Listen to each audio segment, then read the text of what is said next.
For loops in Python, to repeat something a specific number of times on our given conditions. As an example, let's write a simple loop that repeats hello 5 times. If you write for x, so the x is our counter, you can literally use whatever you want.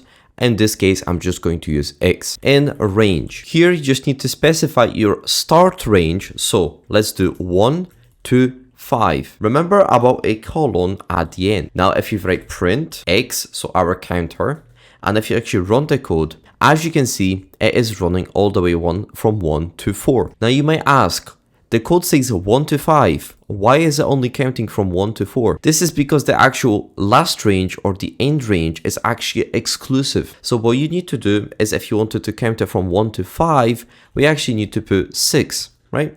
If I save the code and basically if I run this again, as you can see, this time it says 1 to 5. Now, the only problem with this loop is it's basically instant. Now, this might not be ideal for all cases. So what we can actually do is we can actually delay this. So if you write import time, which basically just imports the time package, which is basically available in Python. And then if you type write time.sleep and insert your time right here. In this case, I'm just going to do 0.3.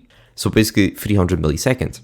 And if I basically run this, as you can see, the loop is actually now delayed and it looks much smoother. Okay, so let's actually write a countdown timer that will count from 0 to 20 or other way around. What you need to do is if you write for x in range, here what you need to do is you just need to specify the range from 20 to 0.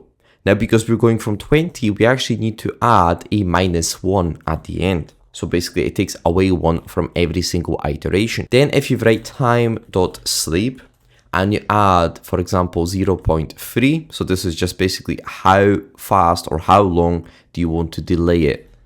And then print, which is just printing your counter. This will actually create a nice, as you can see, countdown timer that goes from 20 to 1. With 0.3 seconds or 300 milliseconds delay. But let's add some functionality to our program.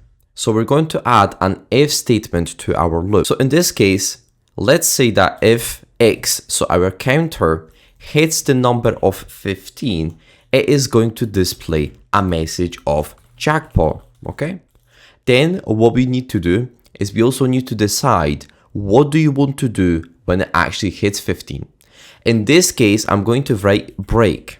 Break will basically break the loop. In this case, it will actually stop the whole program as we don't have any more code. So if you run this, so as you can see, it has hit the number 15 and it has displayed the text jackpot. However, if you want the text or the loop to continue, all you need to do is just write continue. And then if you run the code again, as you can see, upon displaying the text jackpot, has basically still counted all the way to 1. Now, also, don't forget that for loops can be very, very useful for printing stuff out, for example, from files or from lists. As an example, I'm going to write a random list with basically some just random cities. So, for example, let's say Warsaw, right? So I wrote some random list. You can literally do the same. Just remember to open and close at the end.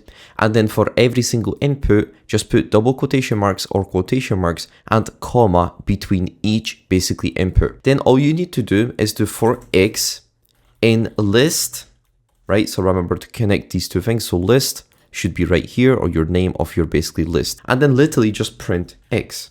Right? And if you run this, as you can see, it has displayed.